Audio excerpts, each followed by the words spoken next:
चुड़ैल दासी की कहानी। चांदपुर एक बहुत सुंदर गांव था। इस गांव में काम करने वाली एक चुड़ैल रहती थी। उस चुड़ैल को काम करना बहुत पसंद था और जिस किसी के घर में वह काम करती थी उसे डराना भी उस चुड़ैल को बहुत अच्छा लगता था। परंतु काम खत्म होने के बाद अगर कोई उसका शुक्रिया अदा नहीं करता था तो उसे बहुत बुरा लगता था।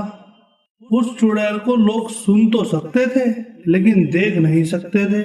एक बार की बात थी जब उस गांव के एक परिवार के सभी लोग काम पर चले गए। फिर उनके लौट आने पर जब उन्होंने देखा उनका घर बिल्कुल साफ सुथरा चमकदार था। वह चुड़ैल दासी सब कुछ साफ करके चली गई। परंतु ऐसा हुआ कि वह लोग उसका शुक्रिया अदा करना भूल गए। तुम लोग की इतनी हिम्मत, मेरा शुक्रिया अदा करना भूल गए। अब देखो तुम्हें कैसे सबक सिखाती हूँ। यह कहकर वह घर की काफी चीजों को तोड़कर चली गई। उसी गांव में रामनाथ नाम का एक आलसी आदमी रहता था। कोई भी काम उसे अच्छा नहीं लगता था, हमेशा सोता रहता था। उसका घर बहुत गंदा रहता था। ऐसा हुआ कि एक दिन वह चुड़ैल रामनाथ के घर जाती है। रामनाथ के नींद से उठने से पहले वह चुड़ैल पूरा घर साफ सुथरा चमकदार कर देती है। जब रामनाथ नींद से जागा तो बोला, बाबा रे बाबा, कहाँ हूँ मैं? इतना साफ मेरा घर, क्या मैं सपना देख रहा हूँ? जिस किसी का भी काम है बहुत बहुत शुक्रिया। बस यह कहता है और उस चुड़ैल के मन में लड्डू फूटा और हर दिन उसका घर साफ करने में लग गई। और फिर रामनाथ उसका शुक्रिया हर दिन करता था। इस प्रकार बिना पैसा खर्च किए रामनाथ को मुफ्त की दासी मिल गई।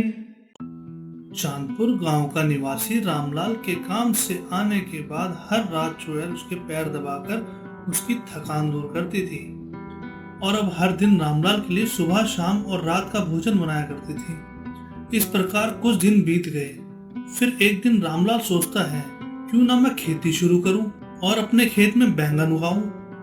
एक सुबह जब रामलाल जागा तो देखा उसके लिए स्वादिष्ट नाश्ता मेज पर रखा था।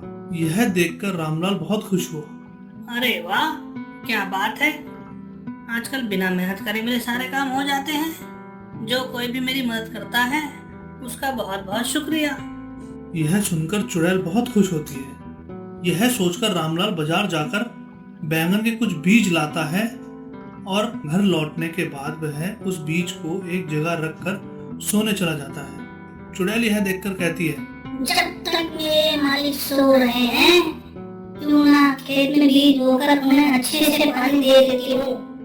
यह कहकर वह खेत का काम काफी मेहनत से पूरा कर देती है। रामलाल को वह चुड़ैल नजर नहीं आती और वो ये सब कुछ देखकर आश्चर्यचकित हो जाता है। इतना सब कुछ होने पर भी वह एक दिन भी चुड़ैल का शुक्रिया अदा करना नहीं भूलता था। इस प्रकार वह हर दिन खेत में काम करती थी और रामलाल उसका शुक्रिया अदा कर देता था। कुछ दिन बीत गए। अब खेत में बैंगन के पौधे उगने लगे और बैंगन का तोड़ने का समय आ गया और रामलाल खुद से बोला, अब समय आ गया, बैंगन काफी बड़े और तैयार हो गए हैं। कल सुबह मैं इन बैंगन को तोड़कर बाजार में बेच आऊंगा। यह कहकर वह खेत से चला जाता है। चुड़ैल यह सुनकर उस रात पूरे बैंगन की फसल को तोड़कर एक तरफ डाल देती है। अगली सुबह रामलाल उठा और अपने खेत की ओर निकल पड़ा।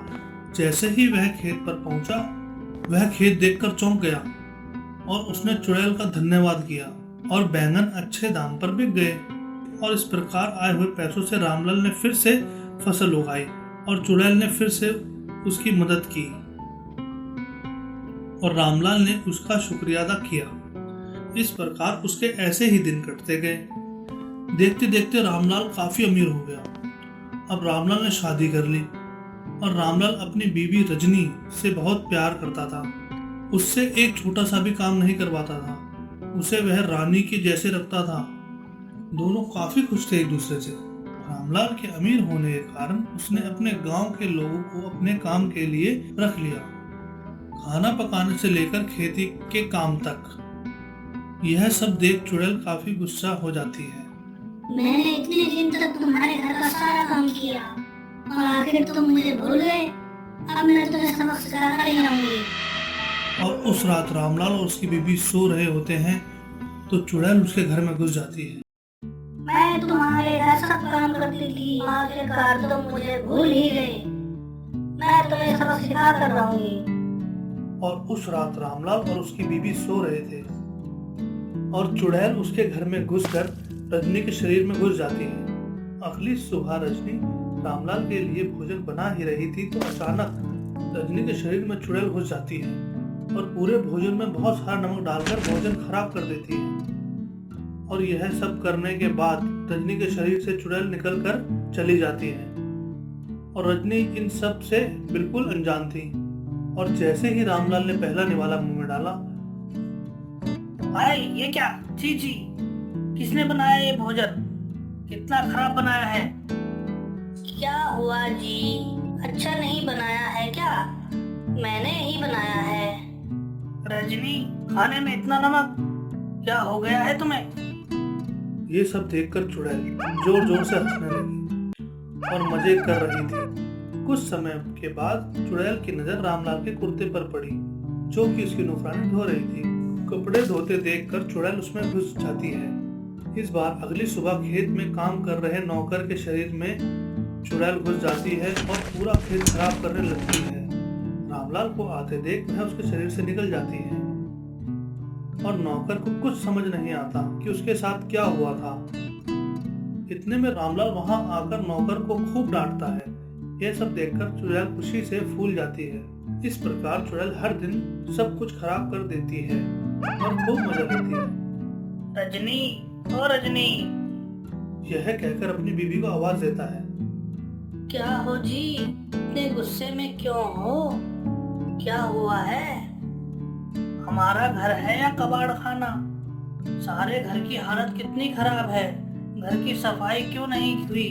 हमारे सारे काम वाले काम पर आने से मना कर रहे हैं। मैं ही सब साफ कर दूंगी। ठीक है, तुम घर की सफाई कर देना, मैं खेत की कर देता हूँ। यह कहकर रामलाल खेत की सफाई कर देता है और अगले दिन के लिए खेत को तैयार कर देता है।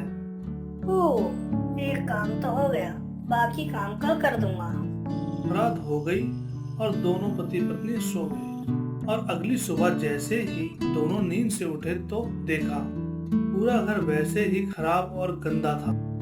ये सब देखकर रामलाल गुस्सा हो जाता है और गुस्से में अपनी बीवी पर चिल्लाने लगता है। फिर से घर इतना गंदा क्यों है? सफाई करना नहीं आता क्या तुम्हें? इतने में चुड़ैल रजनी के शरीर में घुस जाती है। मैं कितनी बार घर साफ करूं? यह कहकर रजनी उसे जोर से घूंसा मारती है। रामलाल सीधा खाट में जा गिरता है और रजनी के शरीर में घुसी चुड़ैल बाहर निकल जाती है। तुम्हारी इतनी हिम्मत कि तुमने मुझे मारा? और ये सब कहकर रामनाथ रजनी के पास आता है और फिर दोनों एक दूसरे से लड़ने लगते हैं। चुड़ैल ये सब देखकर काफी खुश होती है और हंसने लगती है।